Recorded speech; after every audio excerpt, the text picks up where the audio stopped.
What is up, guys? My name is Donny from Next Level Esports, the #1 platform for esports coaching and team development to help you and your team reach that next level by getting the people side of esports right. So thank you so much for joining and clicking on this video if you're watching it from YouTube or somewhere else. And for the people that are right here live with me, thank you so much for joining. It's gonna be a blast. I made a new layout. I'm super curious as well what everyone thinks. So if you end it and stick with the whole video, please comment down what you think of the new layout, the new structure, and how the lecture is presented, because I like to improve myself every day. And this is one of the things that it was basically on my to-do list for quite some time. So I hope you guys enjoy this in a different way and how it's presented in this way. So today's lecture is how to be more authentic, motivated, and impactful. Even though at first it sounds like, yeah, I want to be authentic, I want to be motivated and impactful, but what does it actually mean? In this lecture, we will cover each and every one of those parts and how every segment correlates to one another with a singular exercise that is basically the core of this lecture, what we're gonna walk through. So be sure to grab your pen and piece of paper so we be ready to get into it. So some goals before. So at the end of this lecture, I can make this promise that #1 is discover what makes you authentic, because we can say like, yeah, I'm authentic, you are authentic, but what does it mean to be authentic? Can you put your words in it, or is it just a feeling that you have it? After this lecture, you discover and also can put words in, or at least really narrow it down to almost the very specifics or the very specifics, so you can put words in it and you can present yourself better as a coach, so you can be more impactful, and it's something you can always rely on to stay and keep your motivation up. And #1 is how you can stay motivated in difficult times, because sometimes when the team and the players that you're coaching are winning, everything just like almost goes seamlessly. Like you feel very good, the team feels good, and there's almost nothing that can stop you. But if you've been around in esports for quite a while, you've also discovered that you cannot win all the time, depending on the situation, the culture, or some conflict within the team. So we're gonna face some difficult times. So how are you gonna stay motivated in those deepest and darkest moments? We will get to that in this lecture.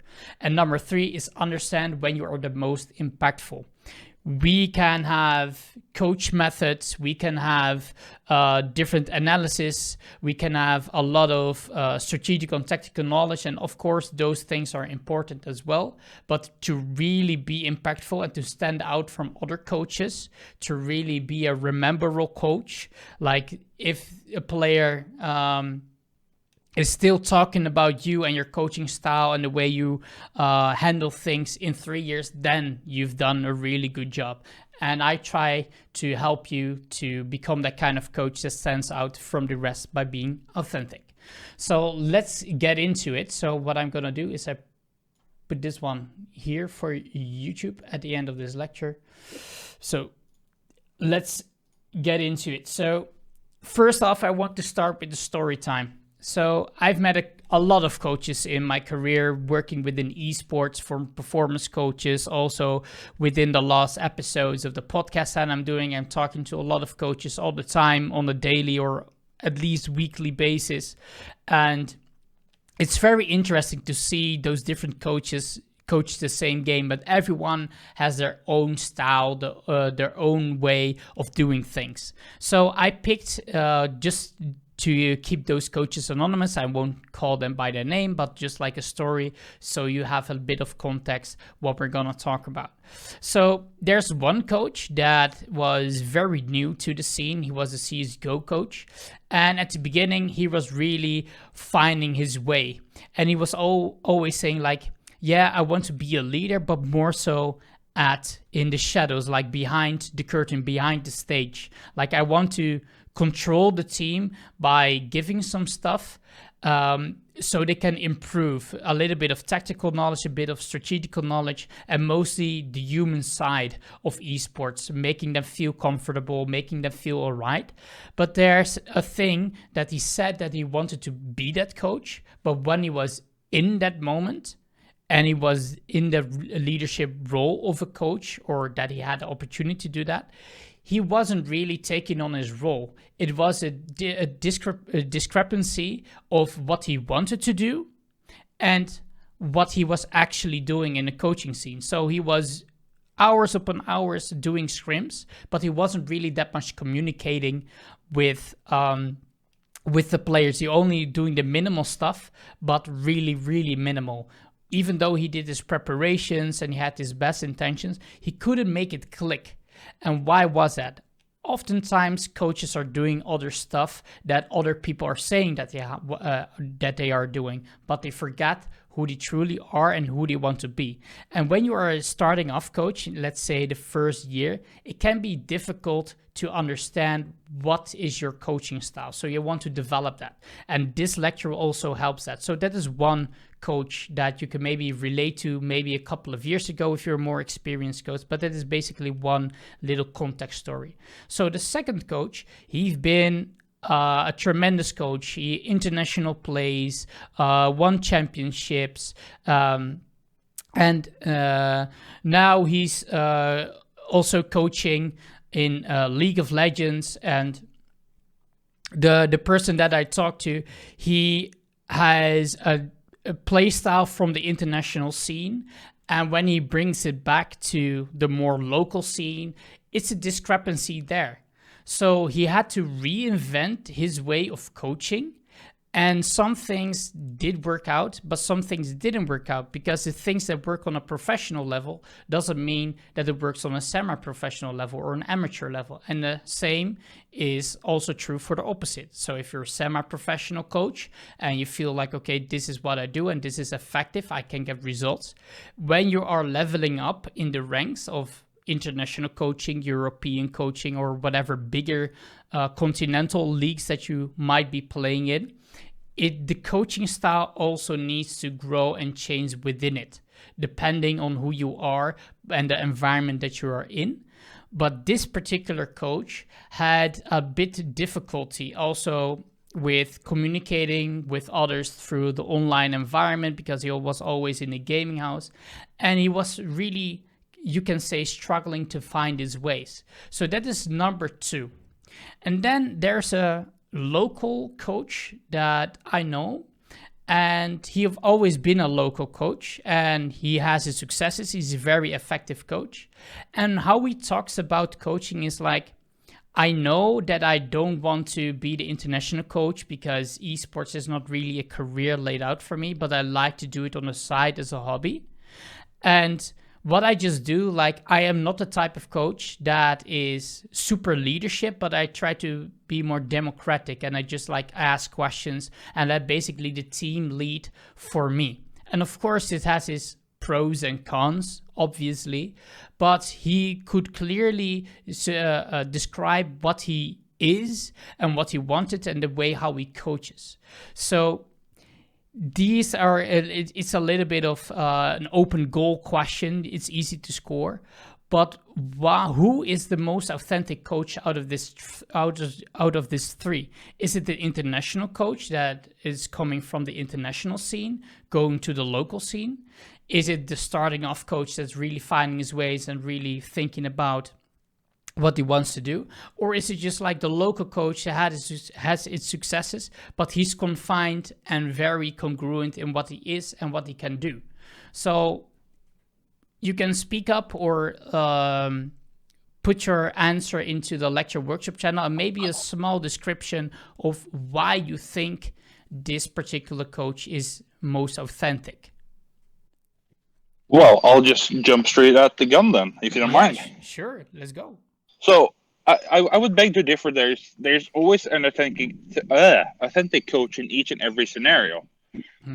I would say it's more driven by passion and what you put on the table. Like it's like I can say, I'll make you the team number one in 1 year. Like it's possible, yeah.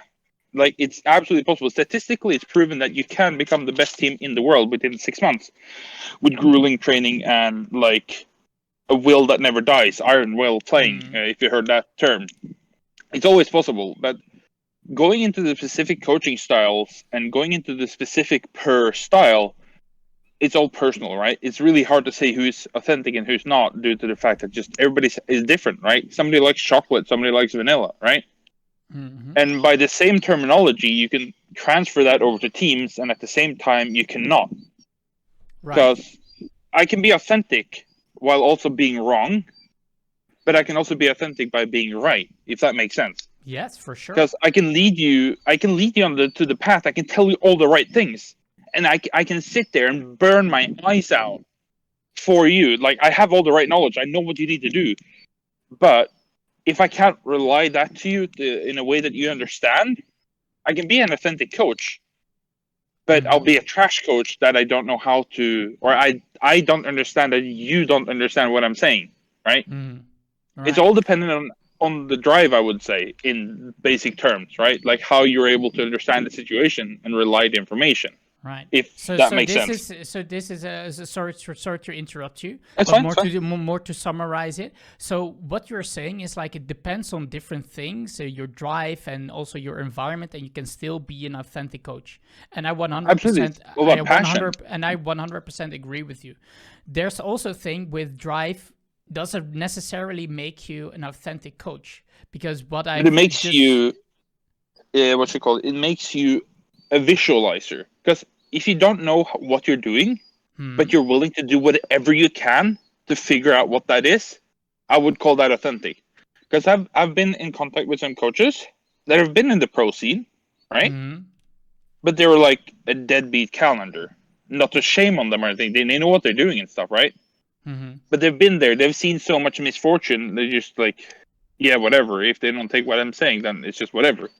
But there's still so good coaches out there at the same time. But I've also met people that just want to get into coaching at the same time, and they don't know shit. But they're like, oh, well, what about this? What about that? What about this? What about that? And they have all these ideas. They're great. They're bad. They're stupid, right? So let's establish, because that is the next one, right? And also for the other people that are here in the workshop channel, put in your answers who you think of these three coaches is the most authentic, and I will break I will say the answer. Maybe it's obvious, but I will say the answer soon enough. So let's get on more common ground, and let's define what authentic means, right? So there's what I hear as well from you is there are different ways to be authentic, and that's 100% true. But there are some that you can call it rules or guidelines that you can see and know and understand if someone is authentic, yes or no. So we go through a step-by-step process, basically, and of course there are some more sideways, but I thought these 6 steps that you see here are the most gradual steps in order to understand and comprehend what it means to be authentic. So first is, if you are confident and comfortable the way you are, even though you make mistakes or you don't know everything, being comfortable, you can say that is authentic. And when you are comfortable and confident the way you are, there's no difference in who you wish to be and who you are in the current moment. So of course, when you are starting off as a coach, you can be ambitious and you want to be maybe 10 years ahead of time.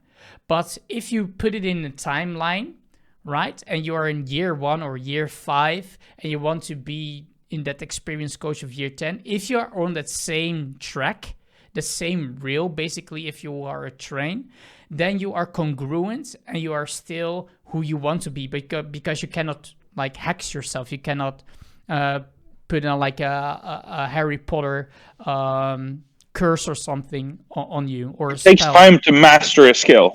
Right, but where you are, if that is in line where you want to be, then you are at the right place in the right time.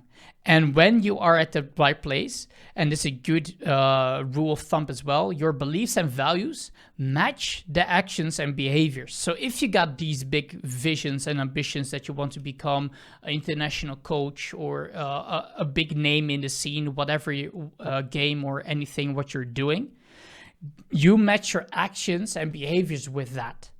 So what are you doing in your day-to-day life? Are you only talking about or posting about that you want to become a great post, or are you making content? Are you doing networking events? Are you putting more time and effort in than the others are doing in, for example, to stand out? So that is number 3. So 4, you are entitled to acceptance or belief because agreement with known facts or experience, and you are reliable and trustworthy. So this is a little bit of a mumbo jumbo sentence. So what does it mean? That means during the time, if you're starting off as a coach, you have your values and beliefs and you put your actions to it. You start to confirm and you agree with the facts and experience of what works for you. Right? Some person is really harmonic. He likes to spend time after the practices and scrims with his players. The other one is preparing or very analytical. He wants to have fun. He's very daring, taking risk, very improvising in a way. Or someone is very structured.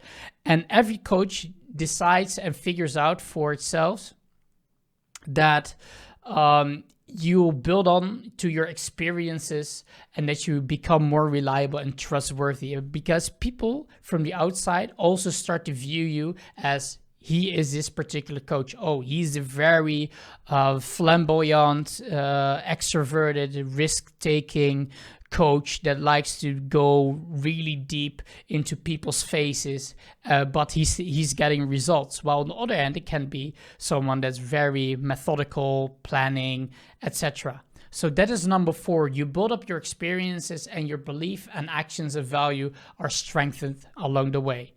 And if you are having that, then number 5 is you are focused on the outcomes and result that you want to achieve.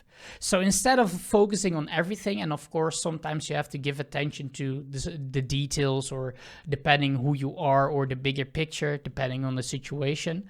But if you are a coach that is focused on harmony within the team and you want to have a great relationship with your team members and the rest of the staff, then you are focused on first, if you're an authentic coach, by having that on the one of your top of the list instead of being tactical or strategical or methodical, etc. So these are some things that you can think about. What does it actually mean? Can you name a few coaches that are known for something, right? That means they are authentic and you can recognize them and they are in some way reliable, aka predictable. And 6, we come basically back to number 1, that is basically full circle, is you are not false or copied. You don't try to handle different coaching style than of your friend or the other coach from that other team, but you want to be yourself. You are not copied, you're genuine, you're real, you are authentic. So this is a bit of summary of what it means to be authentic. And of course, we're talking about esports, but this also counts for day-to-day life. I think it's interesting just to, like on that last point, to not copy. And, it's a great point. You got to create your own style and find what works for you and then do exactly that. But, where do you draw the line of copying? Because, I could look at some other coach and think, God, they're doing that really well, Like I could implement that into what I'm doing. Now, you could take that on face value and say, that's copying. I'm copying exactly what that coach is doing and using it within mine. But, if it benefits you and it helps you and it helps your team out, then, why not? So I think I wouldn't say that's copying though. Then I would say you're evolving and experimenting, because copying, I would say that would be directly, let's say you see a strat, right, and you see a coach doing exactly this and that, right, and you execute that time and time again without putting a twist on it, then I would say you're copying, right? But there's no way of copying somebody unless you do an A4 or like you copy directly. That's what I would say, because I've been with so many coaches that do the same thing, but they all have their twist on something. I'll just give one short example. Let's say we have, let's take CSGO, because it's a known game, right? Well, we've all heard about Rush B tactics, right? You make a team or you play it yourself, right? But it's always been a thing that's known in the community, right? Like, you've seen the memes, yeah? So would that say that I'm copying a coach that does it successfully on a pro level or on a local level? No. It wouldn't be that unless I do it the exact same thing again and again and again, and I put my name on it. Right. So if you feel me. Yeah. I understand what you're saying, and yeah, you can say copying, not false or copy it. So what we do, we as human beings are always monkey see, monkey do, right? That's what we learn in school, and that's what we do in a day-to-day basis. We watch YouTube movies, clips to become a better coach. And even though you take those ideas and maybe you implement it as copied, what I mean is that you still have genuine. So if you have a coaching style, for example, just to stick with the same example, you are a very harmony-focused coach with relationships, right? And you've done this for 5 years. But now you're watching a YouTube clip with some team building exercise to increase harmony, but you haven't seen that yet. So you are copying that, but you're not copying it just to not, it fits your image, it fits your authenticity. It's just like a building block, like a Lego that you can instantly cram onto the top and build your legacy from that point on. If you're doing something else, taking someone else idea or copy it, but it doesn't fit your style. So for example, if you're a very methodical and structured and well organized coach, then by seeing someone else improvising and taking risks and all these things, you can copy that, but it doesn't mean that you're authentic. You're just copying it, but you cannot ever, or almost not ever in the most situations, you cannot implement it the way that coach does. Because if you're copying him, it's basically you're falsifying your own image, your own identity, basically. And that is basically what this is about. So, yeah, like I totally see your point there, right? Mm-hmm. And like I think this is a topic that can go like in a circle, right? Yep. Due to the fact that just how, as you said, it's monkey see, monkey do, right? Pardon if it's my mic is very loud. But it's all about understanding what you have to work with, right? Of course, always. Context always matters. Yeah, as a friend of mine said, he coached in a little league for a local sports team where I lived. And he actually got scouted from Germany from a semi-professional that was going to become a professional team. Mm-hmm. Due to the fact that they liked the way he could take information, digest it, and regurgitate it in something different but same. Right. But the thing is that it's all about context, as I said. Like, somebody screams the tactics to your face, somebody gets that, but somebody, you need to like give him a pen and paper and here, which of these looks right to you? Here, solve this. Instead of just sitting there screaming mid-scrim or mid-match, just you got to do this, you got to do that, you know? Right. It's all about taking information and relying it. Yeah, I totally agree. Just to put like a line what we are talking about. So this lecture is about authenticity. So we're talking only about the coach, right? So I 100% agree with what you're saying. Also, how you affect players, and that from some style it works with different ways, and it also depends on the context and the team and all these things.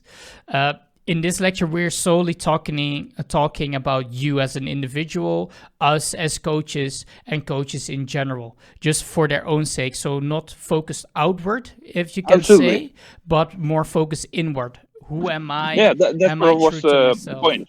Yeah. Yeah, that was the point of why I mentioned it as well, because it brings in how somebody's individual style, not necessarily copying, but then again, he was looked at, to use the same point, that he was looked at because he was pretty much dead on set as an older coach that was very renowned. Yeah. And that's about authenticity, because he sort of had his way of passion, the way of relying information, right? And then he made his own sort of authenticity by being able to be in focus, being able to bring results, and being there as a person, not as a source of information, but there in the time zone, if you get what I'm saying. Right, exactly. I lack the English words to sort of tell how it is, how it's supposed to be. Yeah. This what you're talking about now. These type of coaches, to have this insight that they are the person and they bring everything that they have, and they're not like a messenger of information, but they are bringing their personality and everything that they have into the conversation, into the coaching. That is what like wholeheartedly. Yeah, exactly. And that is what authentic means. And that is, to order to get that, we're gonna do in a bit like this exercise to get you there and to understand what that means for you. All right. So let's move on with two quotes. So one quote is, a coach is only a leader if he really stands for something. If you don't know where you stand for and what you find important into teams and what your vision is and how you want to coach and how you want to operate with players, staff members, and the whole team in general, it will be very difficult for you to keep and be in that leadership position. So you have to stand for something. But what is that? You feel like, yeah, I'm authentic, I'm different than others, but can you put the words in it? So that is an important thing. And the next one is, the more of me I be, the clearer I can see. So we often think because we have eyes, our attention is mainly focused on the outside. But 98% of our attention actually happens from the inside. If you want to find answers, you have to look inside. Who am I as a coach? What do I value? What is important to me? What are my strengths? And how can I exert that and express that in the outside world within my environment? So that is what this quote is about. The more of me I be, the clearer I can see.